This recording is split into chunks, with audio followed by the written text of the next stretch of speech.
লাগাই দিবেন কাঁচা আছে দাঁড়ান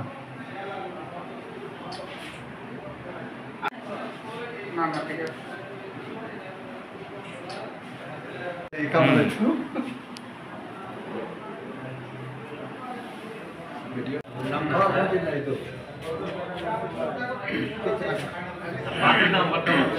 ইসলামপুর থানাধীন ৫ নং নোয়ারপাড়া ইউনিয়ন এলাকায় আজকে ৬ জন মহিলা সদস্য তারা ছদ্মবেশ ধারণ করে চলমান সরকারকে বিব্রত অবস্থায় ফেলানোর জন্য আগামী ২৫শে নভেম্বর তারা ঢাকামুখী স্বাভাবিক অবস্থান কর্মসূচি দিয়ে সরকারকে নিরাপদ পরিস্থিতি অস্থিতিশীল করার জন্য তারা পায়তারার চেষ্টা চলতেছে।